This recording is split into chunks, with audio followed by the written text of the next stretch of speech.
Senhoras e senhores, de volta, segunda-feira tem Gigantes da Educação, uma alegria. A gente sabe o poder que a educação, a boa educação, o poder que a boa educação ela tem para transformar o nosso país, os nossos jovens e também adultos, né? Mas hoje a gente vai falar de adolescentes e jovens aqui, vai ser bom demais, e até de crianças. Senhoras e senhores, quem tá com a gente aqui, representando a Hike Global College, os Gigantes da Educação, meu amigo, um dos caras mais estilosos deste país, esse cabelo bonito demais, ô inveja que eu tenho desse cabelo. Senhoras e senhores, Mr. Andrei. It's a pleasure. É um prazer estar aqui novamente. Léo, muito obrigado e muito obrigado. Sabe que a gente tem um carinho gigante por você, né, cara? Obrigado. Todo mundo aqui gosta de você demais. Não é não, Carol? A gente gosta muito de você e os convidados, eles têm um carinho muito especial. Quando você não tá aqui, quando vem só o Edson, Lee, o todos Edson. perguntam, cadê o Andrei? Cadê o Andrei?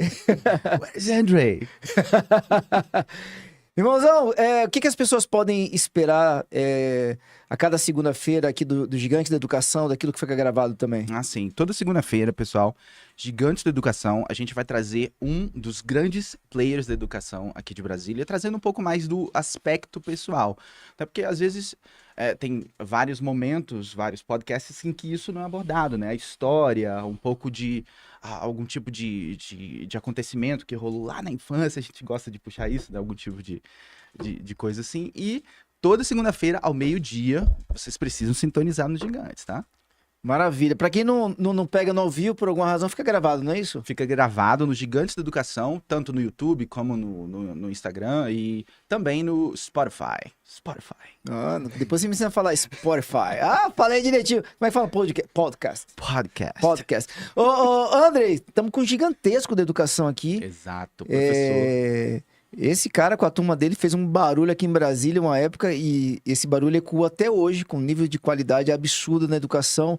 É bom quando você tem gente boa, porque eles puxam, a régua fica maior, né?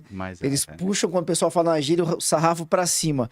E esse pessoal puxou pra muito em cima.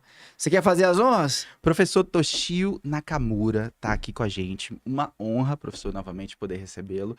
Ele vai estar contando um pouco da história dele, né, relacionada à parte da educação e principalmente em relação à parte do Colégio Galois, né? Como é que foi a fundação. Então, eu também tô curioso aí.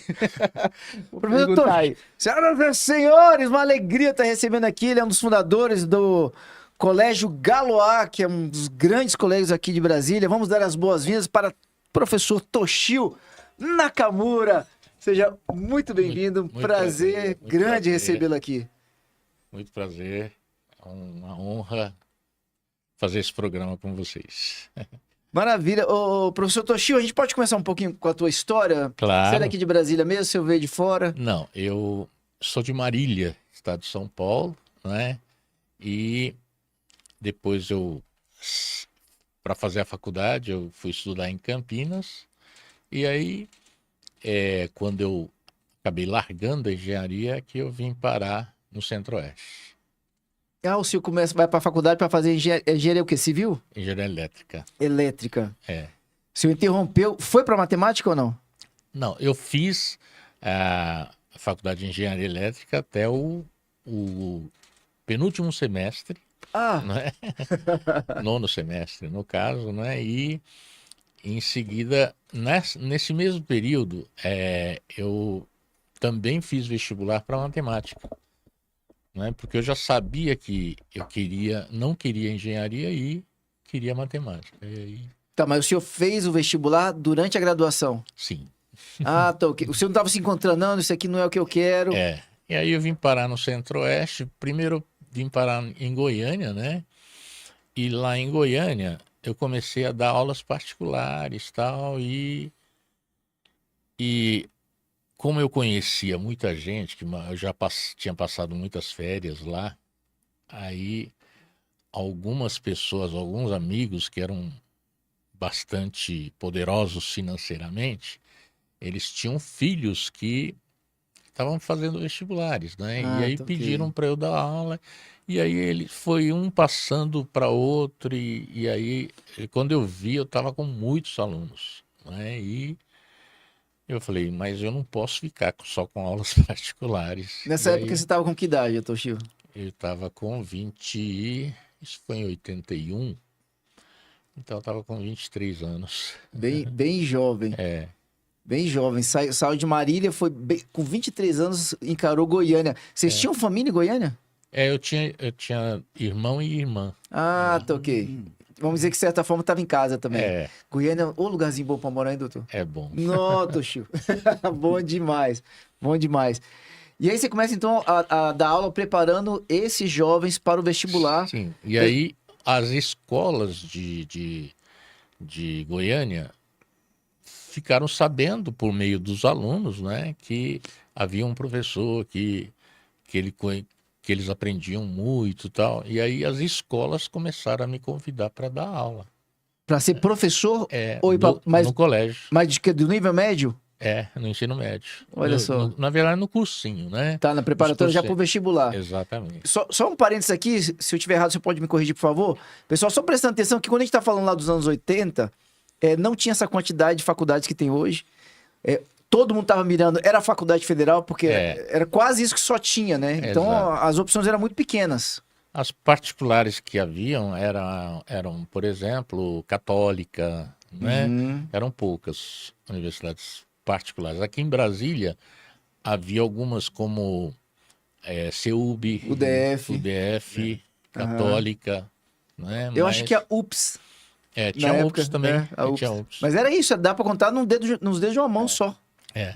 Aham. Hoje o número de faculdades é um número imenso, né? Além dos cursos em EAD, né, professor? Exatamente.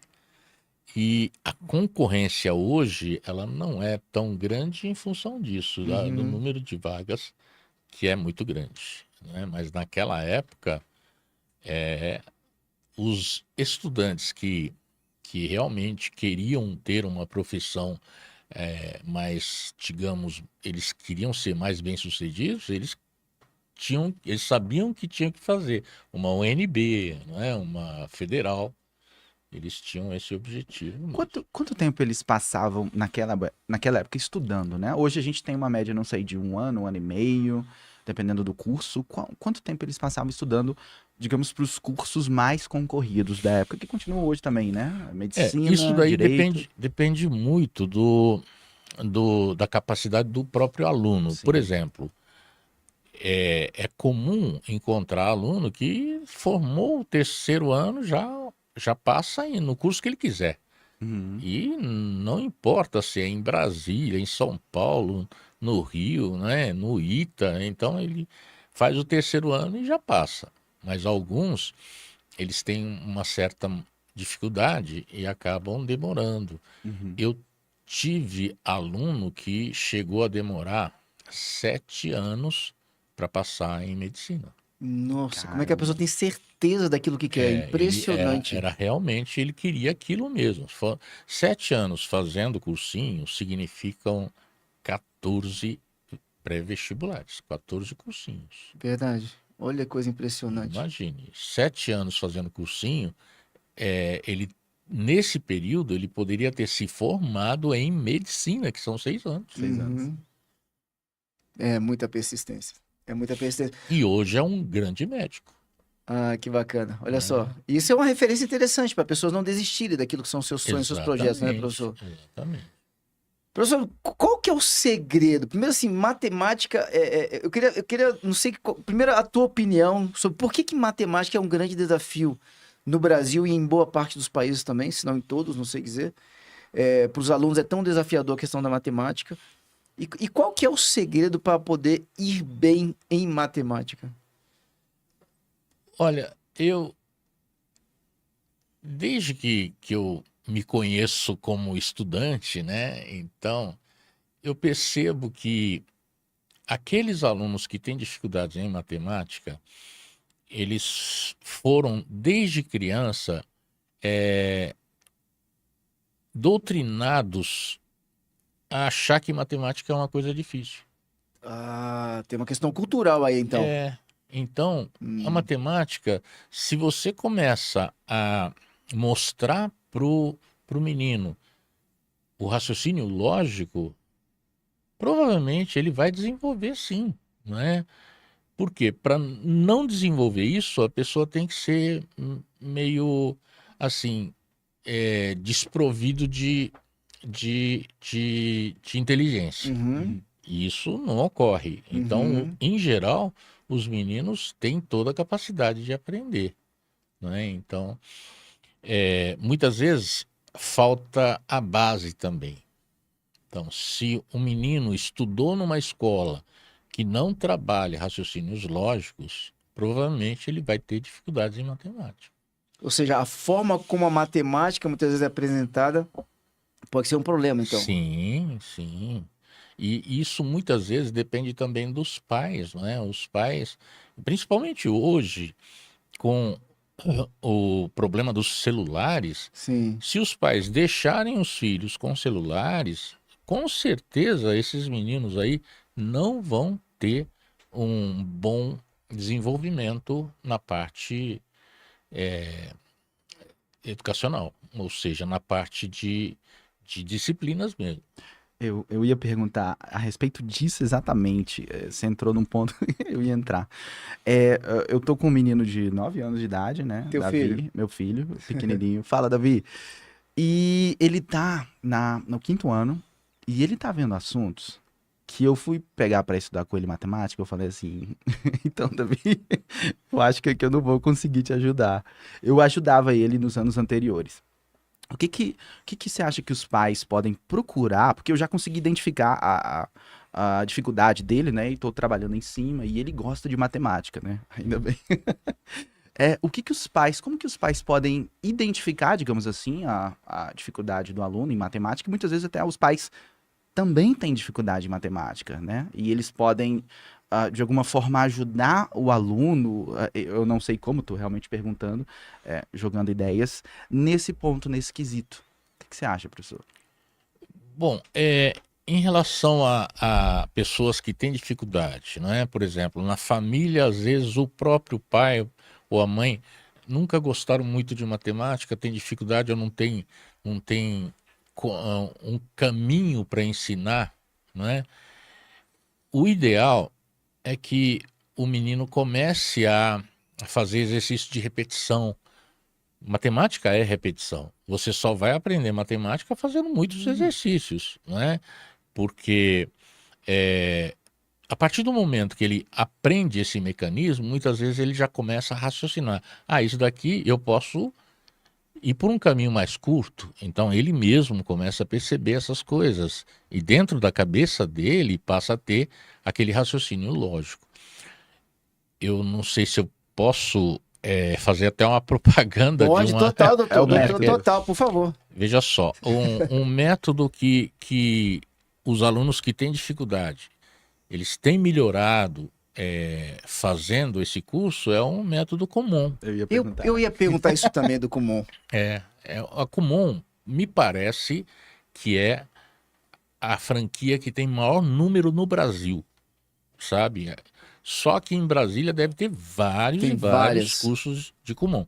Então, o Kumon é isso, ele vai mostrando para o menino que para ele aprender matemática, porque muitas vezes a pessoa fala, não, é só ensinar o raciocínio, não é bem assim, tá? Para ele aprender e fixar o assunto, ele tem que ter feito muitos exercícios. Matemática não se aprende lendo. Tem gente que quer aprender matemática Só como se lendo. fosse um romance. Matemática não é um romance. Né? Perfeito. Matemática você tem que se resolver, ler a teoria, entender a teoria e aplicar nos exercícios. Olha só aqui, professor. A Rede Kumon, maior franquia de educação do Brasil em número de estabelecimentos. Segundo a ABF, são 1.500 unidades ativas no país. Caramba. Informação de março de 2000, março agora de 2024. É muita coisa. Mas é porque funciona mesmo. Porque Uhum. uma coisa que não funciona, né, não seria, não teria tantas franquias.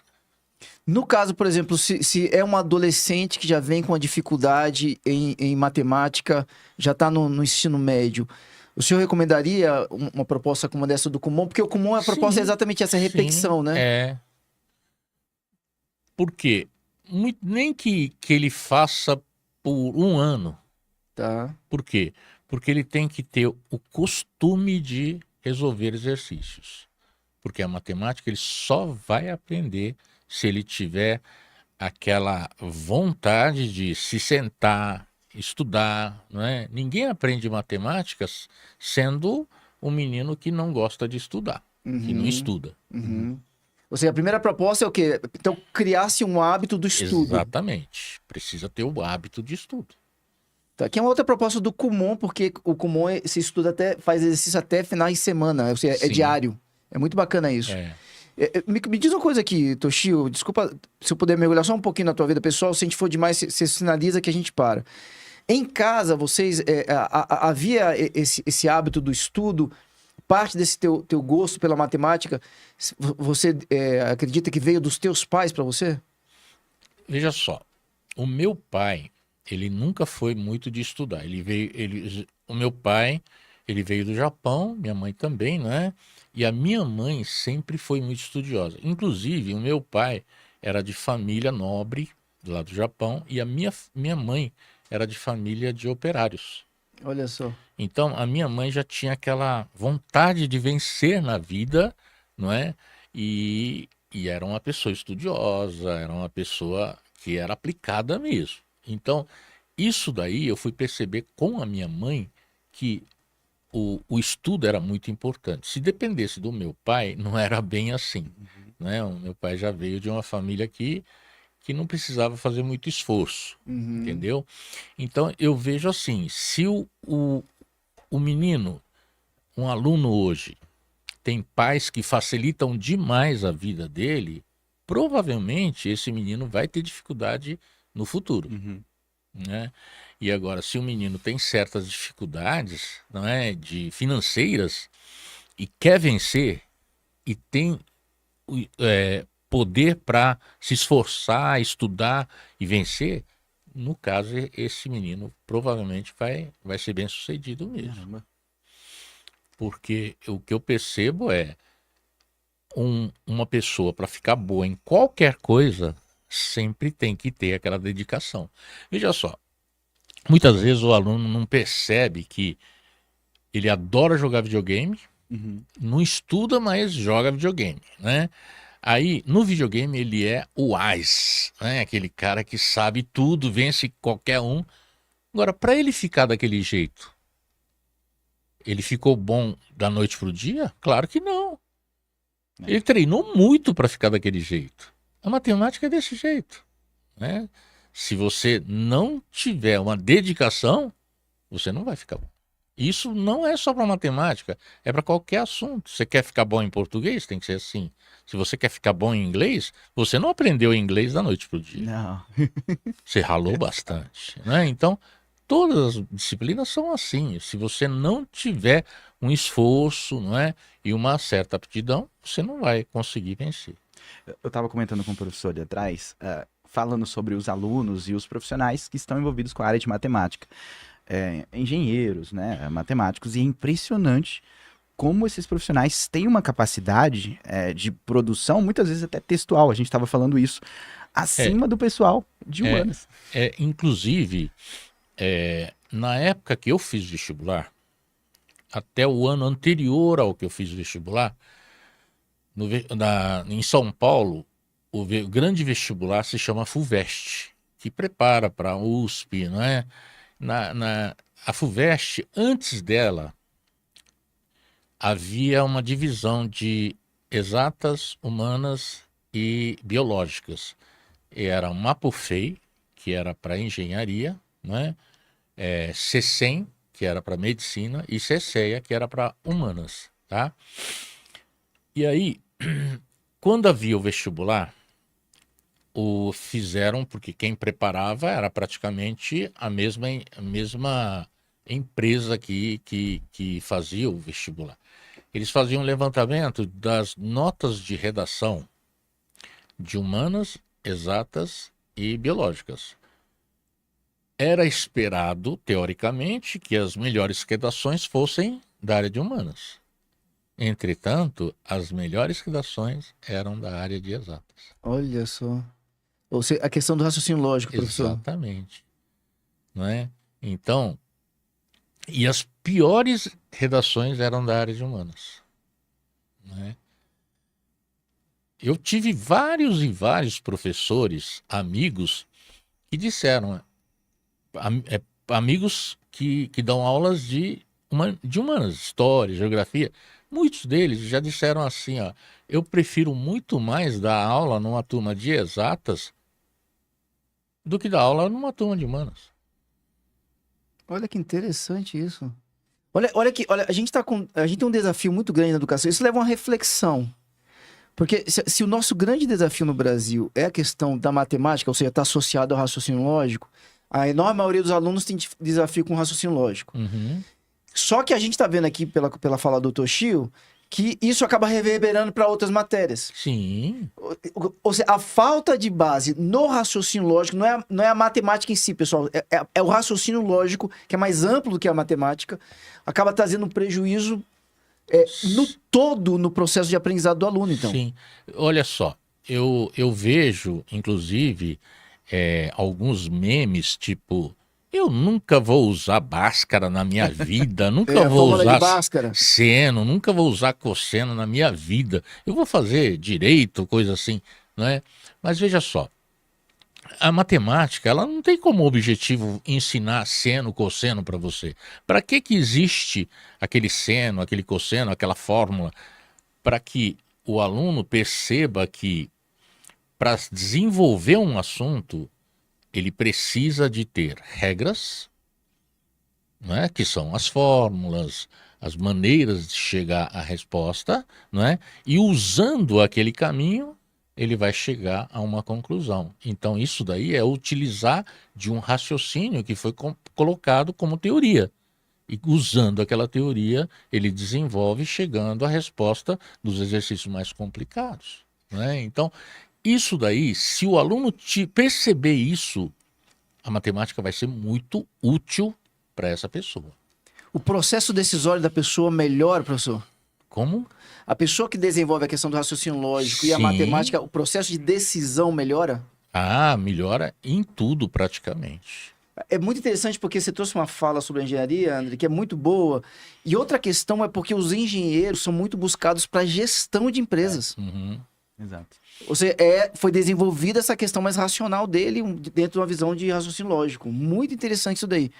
Inclusive, tem uma historinha de um advogado americano, não é advogado brasileiro, não, advogado americano, que ele era recém-formado, não é?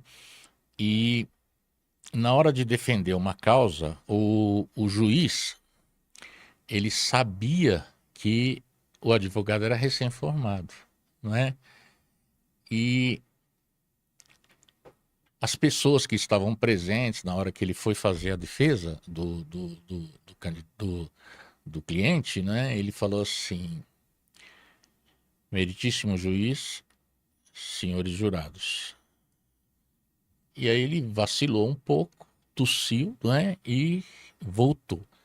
Meritíssimo juiz, senhores jurados. Ele estava defendendo uma causa de uma pessoa que, sabe aqueles caras meio malucos que ficam xingando na rua, tal? Algumas cidades de interior, muitas vezes tem uns malucos assim, sim. né? Que passam xingando e tal. Todo mundo conhece. E essa pessoa, que ele estava defendendo, tinha matado um maluco desses, né? Numa cidade lá. E por que ele matou? Porque esse cara, esse maluco, né? Todo dia ele acordava e ele já estava na casa dele xingando, né? Chamando de nome feio, tal, tal. Imagina, ele chegava em casa, tava lá o cara xingando. Chegou uma hora que ele não aguentou e matou. E esse advogado foi defender essa causa. Aí, na hora de defender, ele falou: meritíssimo juiz, senhores jurados, e vacilou na hora de começar a defesa. Aí, de novo, meritíssimo juiz, senhores jurados, né? Isso ele repetiu umas 4, 5 vezes.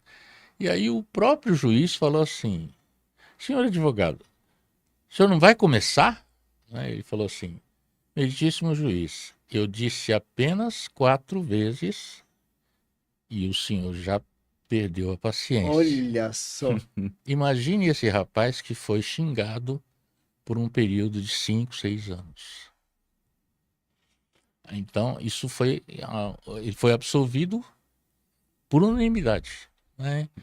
Então, foi a hora que um advogado usou o raciocínio lógico para convencer os Um jurados. caso né? concreto ali. Muito bom, muito bom, muito bom. Perfeito. Um advogado que é uma área de humanas. É, Advocacia. exato. Vamos Mas lá. que raciocina com lógica, não é? Perfeito. Porque o advogado ele vai precisar de muito raciocínio lógico mesmo. Trabalha com argumentação o tempo inteiro. Professor, como é que se avalia hoje a questão dos professores, principalmente da área de exatas, aqui no Brasil? A gente sabe muitas vezes o quanto que o professor ele é importante no processo educacional. Todos nós temos professores aqui que em algum momento nos marcou. Tenho certeza que dentro da tua jornada, muita gente foi marcado pela sua pessoa, pela tua história, pela sua forma de ensinar, Toshio. O que a gente pode dar de dica para os professores, principalmente professores de exatas, para que eles possam levar esse nível de excelência para dentro de sala de aula? E Olha como é que você só, avalia os professores no Brasil, por gentileza? Aqui em Brasília, eu conheço muitos professores excelentes de matemática. São professores assim, não é puxando o saco, não. Mas eles são professores que realmente são muito bons, não é? E o que a gente percebe é que os professores que se destacam, eles são professores que se dedicam, sabe? São professores dedicados, professores que gostam do que fazem. Por exemplo, se você for professor para ser um professor só, para dar aula, não, o caminho não é esse. Você tem que gostar daquilo que você faz e tem que estudar o tempo todo. Por quê? Porque é estudando que você vai perceber melhores formas de ensinar, né? Então, eu estou aí quase 70 anos, mas ainda continuo estudando, né? Eu não paro de estudar. Tá? Essa é a grande diferença. É, a Quando- dedicação. Quando você começa ali em Goiânia, Toshio, e depois aqui em Brasília, contribuindo com tantas pessoas no processo de vestibular, e depois vocês acabam abrindo a escola, o que você enxergava que era o teu diferencial que fazia com que as pessoas pegassem a matéria, aprendessem e acabassem tendo sucesso na hora de aplicar numa prova? Você sabe que quando eu cheguei aqui em Brasília, eu cheguei em 1982, né? E eu fui dar aula no colégio, vim a convite do Colégio Objetivo. Que era né? o grande colégio de Brasília. Exato. Como objetivo as grandes cabeças. Exato. Não era... Então, naquela época, aqui em Brasília, parece que havia uma carência de professores de matemática que conseguissem ensinar bem os alunos, né? E nas minhas aulas, eu percebia que os alunos, eles falavam assim, mas isso é tão fácil assim? Né? Então, Legal. era alguma coisa que realmente estava fazendo diferença na vida dele. Sim, você estava simplificando a matéria. Exato. Porque o aluno, muitas vezes, achava o assunto tão complicado. Vamos pegar aí um exemplo: trigonometria. Ele achava um negócio tão complicado, e aí, quando tinha aula comigo, muitas vezes ele começava a falar, mas é isso? Isso é muito fácil, não é? Então, isso daí é que me fez ficar muito conhecido aqui em Brasília, sabe? Na época, havia uma rádio, uma FM, que era a Transamérica. Ela existe ainda, porque perdeu um pouco a balada, assim, mas existe mas ainda. na época, a rádio Era fortíssimo. era a Transamérica, né? Nossa. E eles fizeram uma pesquisa com os ouvintes, né? Perguntando assim, você que já fez ensino médio, na época era o 2º grau, né? Você que já fez ensino grau ou cursinho, quem é o melhor professor de matemática, o melhor professor de Brasília? Não perguntou se era melhor professor de matemática, não. Perguntou qual era o melhor professor de Brasília.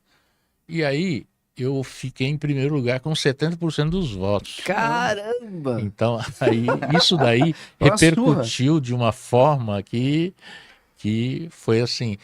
E aí, com isso, muitos alunos meus, eles se tornaram professores de matemática. Olha que poder. Aí o poder da educação, tá vendo, pessoal? Então, Você se tornou uma referência, Toshio. Até e para hoje eu tenho vários e vários professores aqui em Brasília que eles dizem, eu me tornei professor de matemática por sua causa. Minha irmã foi sua aluna, É, lá no Objetivo. A gente tava morando fora do Brasil, ela veio pro Brasil, porque ela queria fazer medicina. Ela veio para poder estudar, fez cursinho no Objetivo, você foi professor dela. Volta e meia ela fala alguns nomes assim, mas o seu nome é marcante, até por conta da questão oriental, né? E ela fala de uma forma muito encantada. Hoje ela é médica, tem 2 filhos. O filho mais velho dela também é médico, seguiu os caminhos dela. Mas que espetáculo, que diferencial que faz isso daí. Espetacular. Bom, será que a gente consegue falar um pouquinho sobre a história do Galois? Sim, A sim. gente consegue falar um pouquinho sobre a história Vamos, sim. quando você sai do Objetivo, vocês abrem um cursinho e depois vai para a escola. Mas antes, doutor, assim, Brasília é muito interessante porque Brasília é muito pequena. A gente conversa com muita gente aqui, a gente recebe, sei lá, de 8 a 10 pessoas por dia. E quando a gente pega alguns alunos entre 80, início dos ali, entre, sei lá, 80 e anos 90, eles falam muito do Galois. Muito do preparatório. Então, o pessoal muitos da medicina falam. Que a gente tem muitos médicos aqui com a gente. Muitos falam de vocês. Vocês colocaram muita gente dentro da faculdade, você sabe disso. Conta um pouquinho como é que foi sair do Objetivo e falar assim, não, agora vamos tocar o nosso projeto. Bom, é o seguinte, eu entrei no Objetivo em 1982 e fiquei até 94, né? Então, contando todos os anos aí, eu fiquei por volta de 12 a 13 anos no Objetivo, tá? E nesse período, eu consegui fazer um nome que como essa pesquisa da Transamérica traduz, né? Então, eu era um professor que realmente os alunos queriam ter aula comigo, entendeu? E aí, quando eu percebi que o Objetivo tinha um percentual muito grande de alunos ruins que eu digo, são alunos que não querem estudar, não é?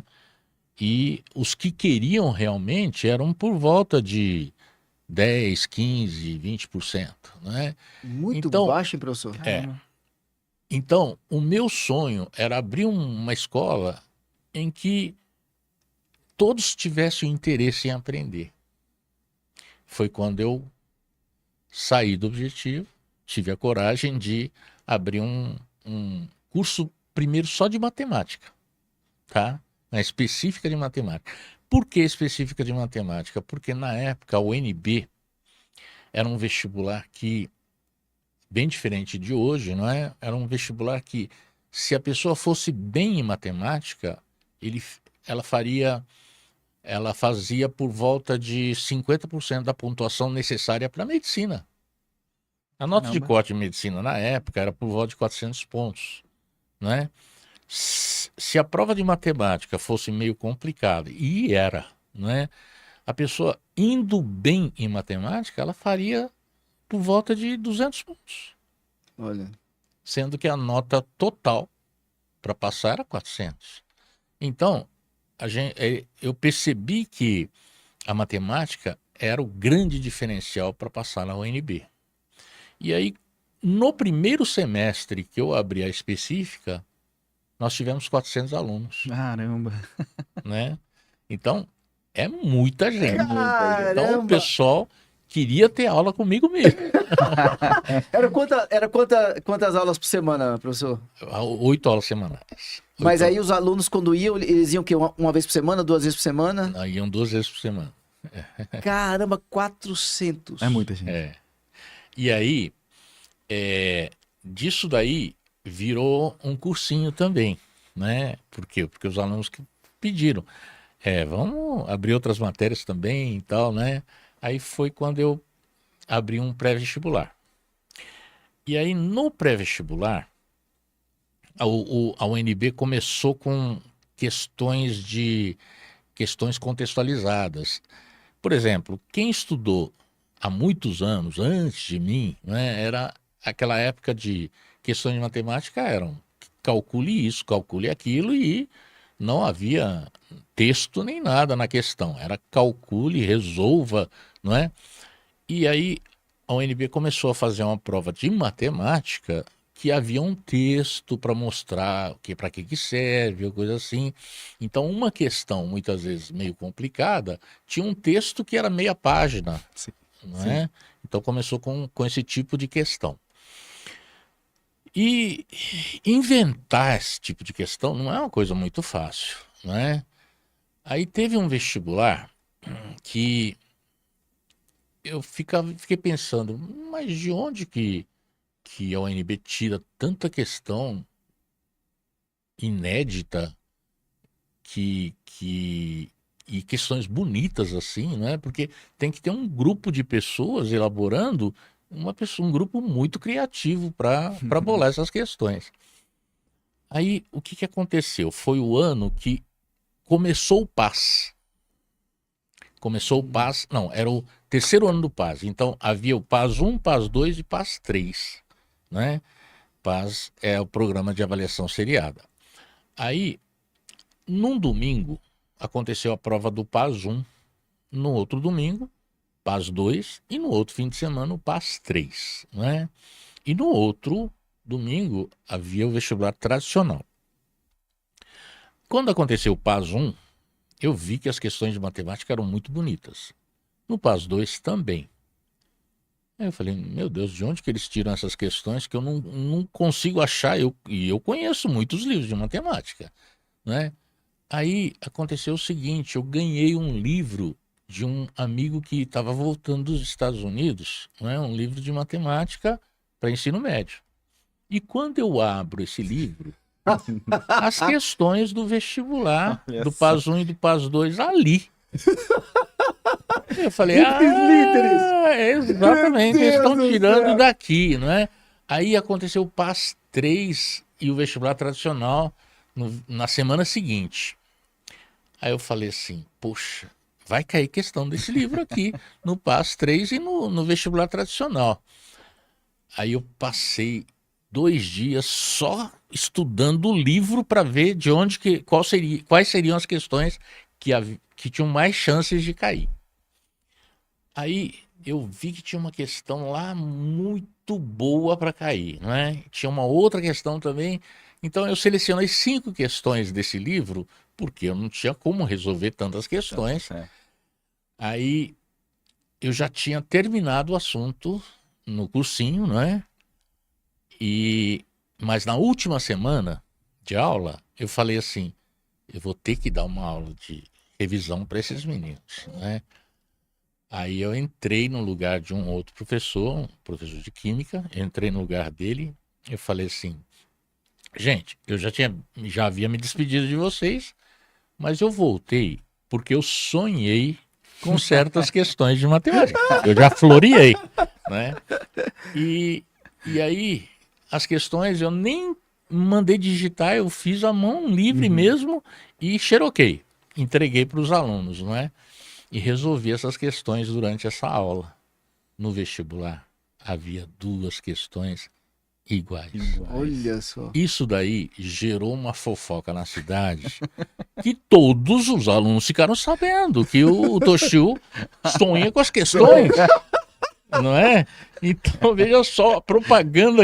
Imagina se tivesse Instagram, Não. WhatsApp na época, né? Então, aquilo lá foi uma coisa assim que deixou o meu nome conhecido na cidade toda mesmo, sabe? E com isso daí o Galois cresceu muito. Você estava Muito ali na mesmo. Asa Sul? Lá no. Na 2 ali, não Lá era? do lado do CREA. Ah, tá ok. E conta pra gente, porque nosso tempo tá corrido demais. Ah, o Toshi tinha que ficar aqui o dia inteiro, cara. Ô, Toshi, conta pra gente como é que foi o processo agora de deixar de ser apenas um preparatório, já era um preparatório muito grande. Eu lembro que nessa época começaram a se falar dos grandes salários dos professores. Até a percepção de professor mudou muito aqui em Brasília nessa época. Em parte, vocês têm um pouquinho de culpa, o objetivo também. Mas tinha Mas um momento que... a escola que melhor pagou na época que eu cheguei, só para você ter uma ideia, eu cheguei em 82 para dar aula no Objetivo, não é? eu cheguei ganhando 700 mil. O dinheiro na época, não sei se era cruzado, cruzeiro ou cruzado novo, alguma coisa assim. Que era 700 mil alguma coisa, né? O meu salário, desculpe, era 900 mil. E um Chevette Zero, que era um carro tipo um carro popular, acima do Fusca era o Chevette.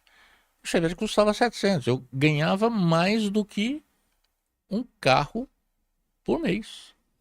Se a gente for para os dias atuais, você estaria ganhando uns 60 mil reais, se a gente for levar dentro dessa analogia. Imagina, eu com 24, 25 anos, ganhando tudo isso. Um Chevette e meio por mês.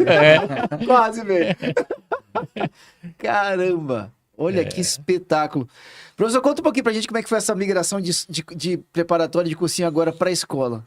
Foi o seguinte, eu sabia que o pré-vestibular estava com os dias contados, por quê?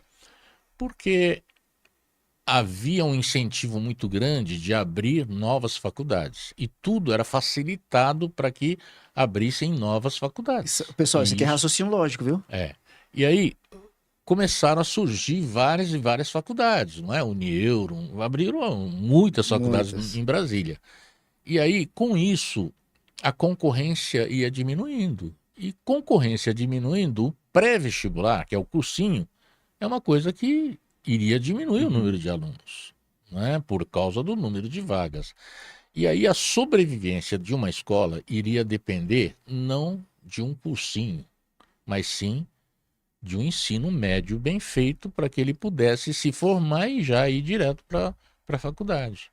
E aí foi isso que me levou a abrir uma escola. Normalmente, qualquer colégio, quando abre com uma turma de primeiro, uma turma de segundo, uma turma de terceiro ano, com poucos alunos, né?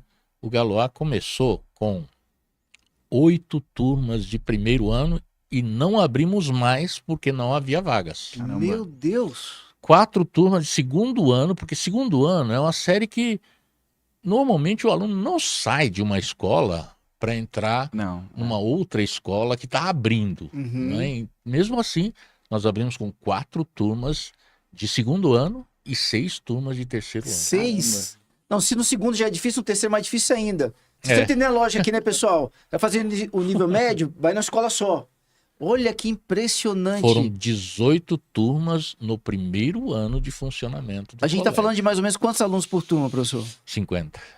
Caramba! Você é bom de conta aí? Professor.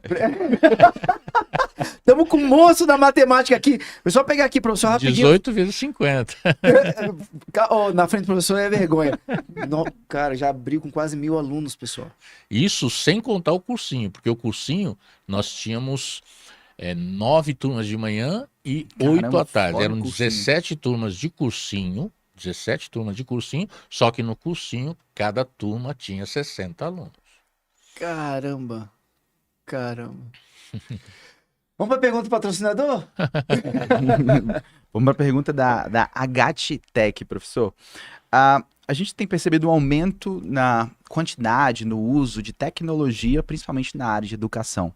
Né? Qual que é a importância que você vê hoje, né, esse aspecto tecnológico no auxílio da parte educacional, tanto de gestão, quanto na parte da administração de aulas em si, né? O conjunto inteiro. Veja só, a tecnologia, ela é importante, sim, mas veja só, vou te colocar alguns exemplos de situações que você vai poder tirar a conclusão.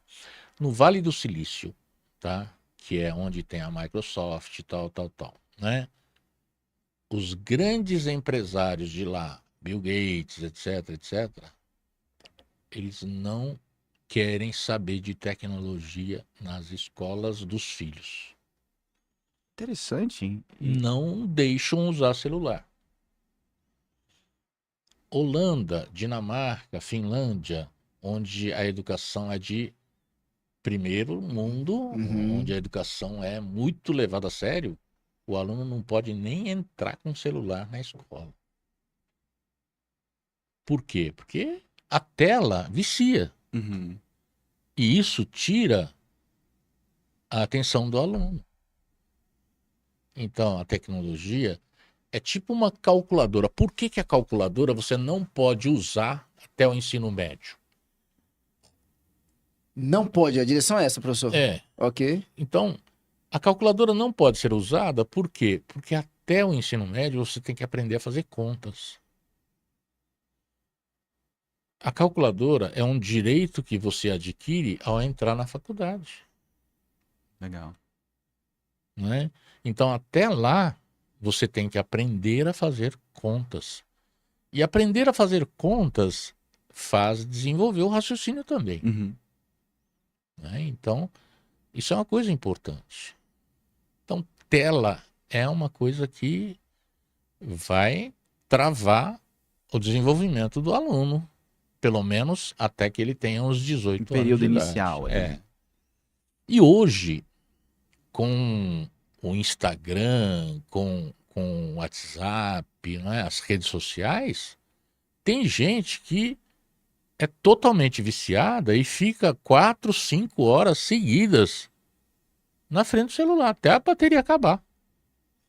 Tá acabando, vai lá e pluga de novo para E continua. pra carregar de novo. Então, imagine, se o aluno ficar 4 horas por dia no celular, olha o tempo que ele está perdendo. Será que ele aprendeu alguma coisa lá? Provavelmente não aprendeu quase nada. É. A gente percebe isso, né, em relação às crianças. É. Essa necessidade.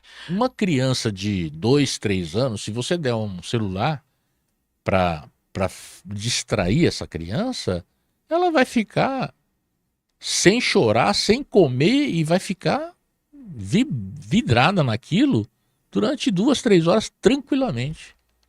E aí os pais, muitas vezes, por comodidade, para a criança não dar trabalho, deixa brincando com o celular. Só que isso daí vai dar um problema Vai cobrar seríssimo mais para frente. A conta virá. A conta vai vir. Muito bem.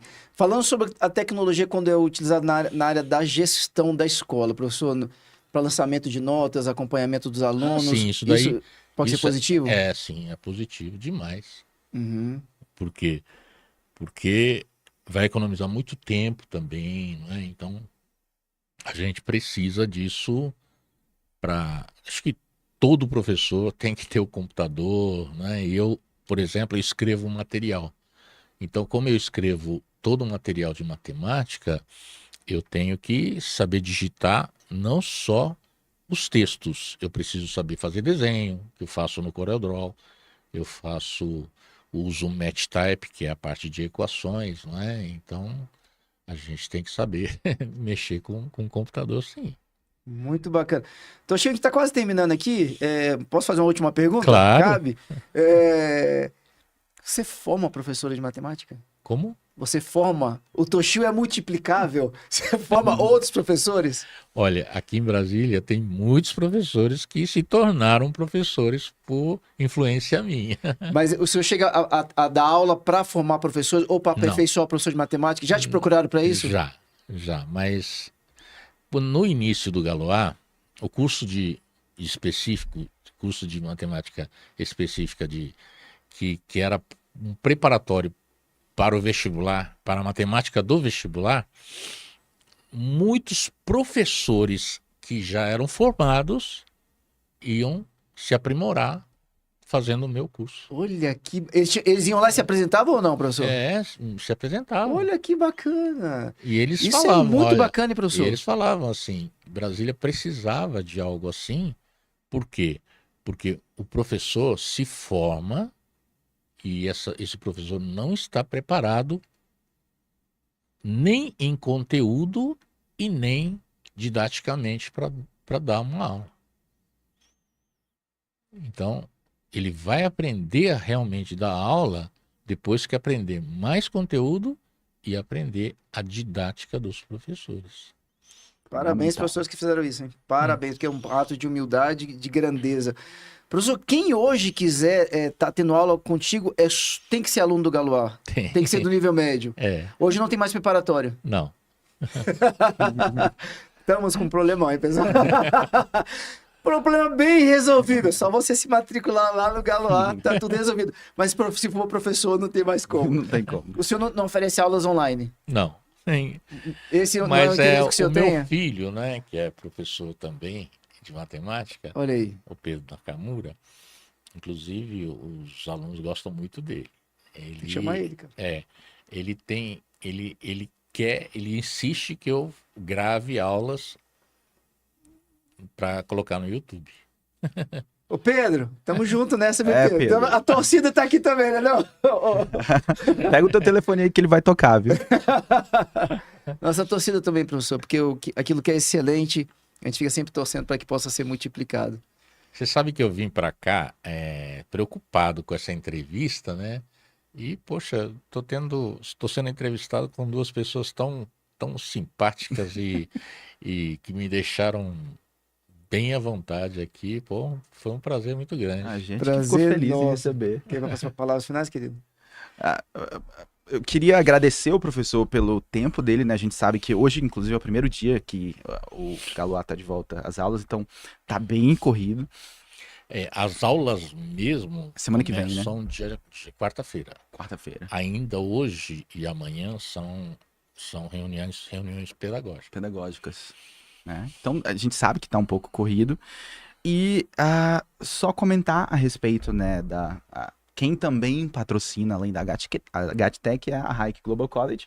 E para vocês que querem, né, além de ter um professor excelente aqui em Brasília, você já tem o Toshio. E quem tem interesse em sair do Brasil, no caso adolescente, né, pode fazer a Hayek Global College, em que você fica 2 anos no Brasil e termina os 2 anos finais nos Estados Unidos. É mais uma opção de ensino que a gente trouxe aqui para a capital federal, que é a primeira faculdade internacional aqui de Brasília. Bom demais.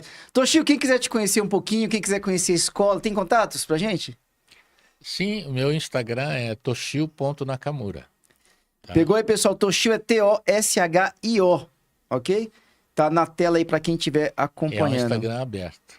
Maravilha. Toshio.nakamura. É que além de dar aula, eu gosto muito de pintar. Então, eu já fiz exposições na Europa, na Câmara dos Deputados, no Senado Federal. Já fiz exposição em vários locais, eu tenho muita tela pintada. Que bacana. Lá no Instagram tem? Tem, as principais telas estão lá. Aí, ó, você que é fã, foi, entre aspas, filho da matemática do Toshio? Entra lá, pessoal, toshio.nakamura no Instagram. Muito obrigado. Quer deixar os contatos? Só me conta aqui, quem quer rever esse nosso bate-papo, até os bate-papos anteriores, tem mais ou menos 1 ano e meio de bate-papo aí, pessoal. É muita coisa, muita gente boa. Como é que o pessoal faz, Andrei? Eu conto os episódios. A gente tá no episódio já 58 aqui. 58. Somos aqui no 58. E quem quiser assistir é só acessar @Gigantes da Educação, tanto no Instagram quanto no YouTube, principalmente, né? Até TikTok você vai encontrar os Gigantes da Educação. E quem quiser falar com a Hayek Global College, só você acessar hayekcollege.com ou direto no telefone 9301-9489. Repetindo, 9301-9489. DDD 61, tá, pessoal? 61. Quer falar mais uma coisa, filho? Sério? Fechou? Professor, sem palavras. Fico muito feliz. Ó, o pessoal de Goiânia e pessoal de São Paulo, ó. Foi mal. Vocês perderam um cara genial. Vocês tinham que pagar o dobro. Esse cara aqui é incrível. Obrigado por tudo que vocês acrescentaram na nossa cidade. Vocês têm um papel importantíssimo aqui no Distrito Federal diante da educação. Uma educação que transforma. Confesso assim que a nossa conversa nos inspira, não é? É inspirador estar contigo. O Ibanez Rocha, ele foi meu aluno. Olha, que bacana. Que bacana. Mas uma conversa que nos inspira não só pela questão da matemática, mas pela questão da coragem, do empreendedorismo, da excelência, da vontade de estar sempre crescendo. Obrigado pela tua história, Toshio. Obrigado pelo seu tempo. Muito sucesso. Que você possa permanecer muito tempo aqui com a gente, com muita saúde e levando tanto conhecimento. Obrigado de verdade. Eu que agradeço demais. Gostei demais de vocês, viu? Que bacana. Professor. Obrigado, professor. Sempre bem-vindo. A gente vai se despedir aqui do Toshio Nakamura, que presentasse do nosso querido Andrei, o homem dos cabelos mais bonitos do Distrito Federal. E a gente volta daqui a pouquinho com Vanúzia Oliveira, lá da Única RH. Ela vem falando sobre faça as pazes com as suas emoções, O quanto que isso é importante no ambiente corporativo. Você está emocionalmente equilibrado. Vanúzia, que é empresária, está à frente da Único RH, rapidinho, logo depois do break. Senhoras e senhores, Toshio Nakamura! Muito obrigado, Toshio. Prepare-se para embarcar em uma jornada repleta de aprendizado, motivação e histórias de